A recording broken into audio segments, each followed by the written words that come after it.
వీక్షకులందరికీ నమస్కారం. ఫిబ్రవరి మాసంలో మీకు ఏ విధమైనటువంటి గ్రహస్థితి కలగబోతూ ఉన్నది అనేటువంటి విషయాన్ని మనం ఈ వీడియో ద్వారా క్లుప్తంగా తెలుసుకునేటువంటి ప్రయత్నం చేద్దాం. జనవరి నెలలో సంక్రమించినట్టే ఫిబ్రవరి మాసంలో కూడా పంచగ్రహ కూటమి, షడ్గ్రహ కూటమి సంభవించడానికి కూడా అవకాశం ఉన్నది. అయితే ఈసారి మకరంలో కాకుండా కుంభరాశి యందు ఈ పంచగ్రహ కూటములు ఇవన్నీ కూడా ఏర్పడబోతూ ఉన్నాయి. అలాగే ఫిబ్రవరి మాసంలో ఉండేటువంటి గ్రహస్థితిని గనక మనం ఒక్కసారి గమనిస్తే మిథున రాశి యందు గురుడు సంచరిస్తూ ఉన్నారు. అలాగే సింహరాశి యందు కేతువు యొక్క సంక్రమణం జరుగుతూ ఉన్నది, కేతువు సంచరిస్తూ ఉన్నారు. అలాగే కుంభరాశి యందు రాహువు ఉన్నారు, మీనరాశి యందు శనైశ్వరుడు. ఈ 4 గ్రహాలు అలా స్థానంలో ఉన్నాయి. అయితే 13వ తారీఖు వరకు రవి యొక్క సంచారము మకర రాశి యందు ఉంటుంది. 13వ తారీఖు తదుపరి రవి యొక్క సంచారము కుంభరాశిలోకి వెళుతోంది. ఇది ఒక్క విషయాన్ని మనం పరిశీలన చేస్తే కుంభరాశిలో ఇప్పటికే రాహు యొక్క సంచారం ఉన్నది. ఈ 13వ తారీఖు దాటాక రవి కూడా కుంభరాశిలోకి ప్రవేశం చేయబోతూ ఉన్నారు. రవి రాహువులు కలిసి ఉండడం వల్ల అది పితృదోషకారకంగా మనం చెప్పుకోవచ్చును. జనరల్గా అయితే రవి రాహువు కలిసినప్పుడు సూర్యగ్రహణాదులు ఇవన్నీ ఏర్పడుతూ ఉంటాయి. అయితే ఈసారి మన భారతదేశంలో ఏ గ్రహణాలు కూడా ఇప్పుడు కనబడడం లేదు. కాబట్టి గ్రహణ సంబంధమైన విషయాలపై మనం భయపడవలసినటువంటి అవసరం లేదు. కానీ ఇక్కడ రవి రాహువులు కలిసి ఉంటే పితృదోషము వస్తుంది. ఈ 13వ తారీఖు తదుపరి ఫిబ్రవరి మాసంలో ఎవరైతే జన్మించబోతూ ఉన్నారో ఆ శిశువుల పైన ప్రభావం పడుతుంది. అందువల్ల ఎవరైనా ఫిబ్రవరి మాసంలో ఏదైనా సిజేరియన్ ముహూర్తాలు వీటి గురించి అడిగేటువంటి వాళ్ళు చాలామంది ఉంటారు. వాళ్ళకి సూచనప్రాయంగా ఒక మాట ఏమిటి అంటే 13వ తారీఖు లోపులో వీలుంటే కొంచెం పరిస్థితులు అవి సానుకూలంగా ఉంటే ఈ సిజేరియన్ అవి కూడా ముహూర్తాలు మీరు చేసుకోవచ్చును.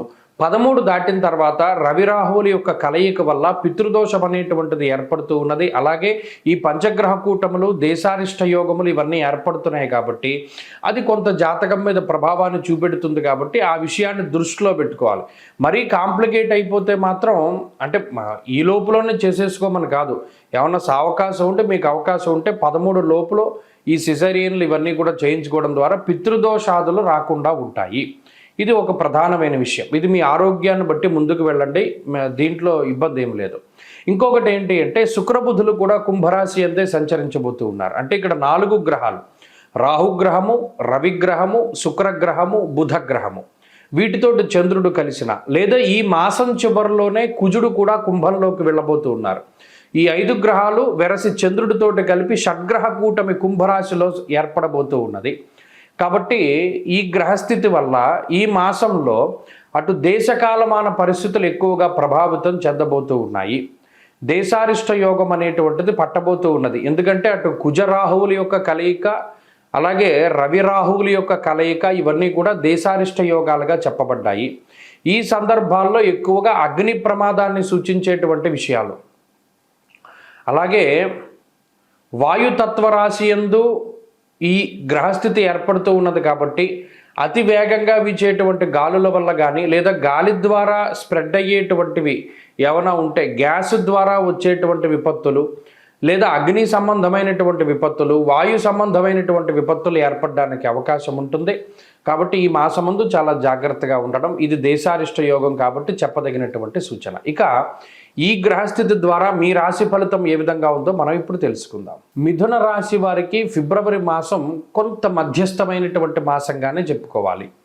కారణం ఏంటి అంటే ఈ మాసంలో గ్రహాలు 8వ స్థానం నుండి 9వ స్థానానికి మారుతూ ఉన్నాయి. సరే, ఇది జనవరి నెలతో పోల్చుకుంటే కొంత మెరుగైనటువంటి మాసం అయినప్పటికీ 9వ స్థానం అనేటువంటిది అది అంత అనుకూలమైన స్థితి కాదు, ప్రతికూలమైన స్థితి కాదు. ఇప్పటికీ మిథున రాశి వారి గ్రహస్థితి చూడండి, దీర్ఘ సంచార గ్రహాలు ప్రతికూలంగా ఉన్నాయి. అష్టమ రవి, అష్టమ కుజునితో పాటుగా అష్టమ బుధ, అష్టమ చంద్ర దోషాదులు పట్టి పీడిస్తూ ఉన్నాయి. ఈ మాసంలో జరిగే మంచి ఏంటి అంటే ప్రతికూలించేటువంటి గ్రహాల యొక్క సంఖ్య పూర్తిగా తగ్గిపోవడము. అష్టమంలో ఉండేటువంటి 5 గ్రహాలు మారిపోయి 9వ స్థానానికి వెళ్ళడం. అయితే ఇక్కడ ఇంకో పాయింట్ ఏంటి అంటే 9వ స్థానం అనేటువంటిది గోచార రీత్యా అంత అనుకూలమైంది కాదు, అంత ప్రతికూలమైంది కాదు. భాగ్యము అన్నారు. భాగ్యస్థాన స్థిత గ్రహాలన్నీ గోచారంలో డబ్బు ఖర్చు పెట్టించేటువంటి విధంగానే వస్త్రనాశం, పుత్రవైరం, ప్రవాసం, రోగపీడనం, ఉద్యోగ భంగం, కలహం అన్నాడు. అంటే ఇక్కడ 9వ స్థానస్థిత గ్రహాలన్నీ ఏం చేస్తాయి, మన దగ్గర ఉండేటువంటి వస్తువులు పాడు చేసేసుకుని అవే స్థానమందు అలాంటివే ఇంకోటి కొనుక్కునేలాగా.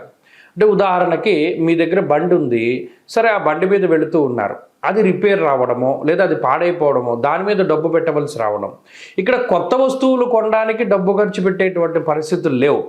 ఉన్న వాటినే పాడు చేసేసుకుని లేదా అది పాడైపోయిన తర్వాత దాని మీద డబ్బు పెట్టి ఆ ధనాన్ని మనం ఖర్చు పెట్టేటువంటి పరిస్థితులు ఈ రాశి వారులలో ఉన్నాయి. కాబట్టి ఇక్కడ కొత్త రకం ఇన్వెస్ట్మెంట్లు ఏమీ లేవు. ఉన్న వాటిని బాగు చేసుకోవడానికి లేదా పాడైపోయిన వాటిని కొనుక్కోవడానికి, కొన్న వస్తువులే కొనుక్కోవడము, కొనుక్కున్న వాటిని మళ్ళీ పాడు చేసుకుని మళ్ళీ అదే వస్తువు కొనుక్కోవడం. అంటే ఇక్కడ గమనించండి, మీ దగ్గర ఉన్నటువంటి ధనము మీకు సక్రమంగా ఉపయోగపడదు. ఇది ప్రధానమైనటువంటి విషయం. అలాగే ప్రవాసాన్ని కలగజేస్తుంది. అంటే ఉన్నటువంటి ప్రాంతంలో కొంచెం స్థాన మార్పును కానీ లేదా వేరే ప్రాంత సంచారము లేదా ఒక ప్రాంతంలో ఉండేటువంటి వారు ఒక చోట ఉద్యోగం చేసేటువంటి వారికి ట్రాన్స్ఫర్లు అయ్యేటువంటి పరిస్థితులు ఇత్యాది వాటికి కూడా ఈ గ్రహస్థితి కారణమవుతుంది.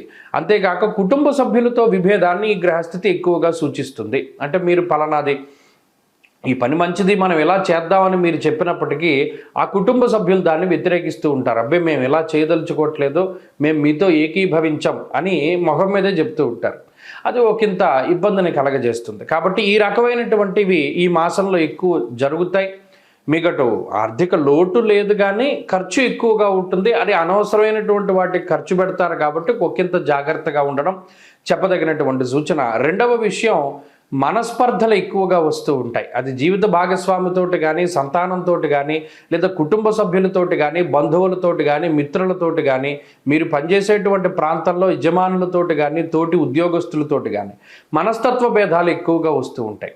వాటిని ఒకంత తగ్గించుకుని ముందుకు వెళ్ళడం ద్వారా మీరు సానుకూలమైనటువంటి ఫలితాలను పొందగలుగుతారు. మీలో ఆత్మస్థైర్యాన్ని ఎప్పటికప్పుడు నింపుకోవడానికే ప్రయత్నం చేయండి. 13వ తారీఖు లోపు ఉండేటువంటి పరిస్థితులు అంత అనుకూలంగా లేవు కాబట్టి ముఖ్యమైనటువంటి పనులన్నీ 13వ తారీఖు తర్వాతే మీరు పెట్టుకున్నట్టయితే ఒకంత సానుకూలమైనటువంటి ఫలితాన్ని మనం ఆశించవచ్చును. ఈ మాసంలో మరింత శుభ ఫలితాలని మీరు పొందడానికై ఎక్కువగా ఈ మాసమంతా కూడాను సుబ్రహ్మణ్య ఆరాధన ఎక్కువగా చేయాలి. సుబ్రహ్మణ్య అష్టోత్తరం కానీ, సుబ్రహ్మణ్య కరావలంబ స్తోత్రం కానీ, సుబ్రహ్మణ్య భుజంగం కానీ వీటిని ఎక్కువగా పారాయణ చేస్తూ ఉండడం. మంగళవారం వచ్చింది అంటే సుబ్రహ్మణ్య స్వామి ఆలయానికి వెళ్ళి జంట సర్పాలకి అభిషేకము లేదా సుబ్రహ్మణ్యుడికి అభిషేకం చేయించుకోవడం ద్వారా మంచి ఫలితాలు సంప్రాప్తమవుతాయి.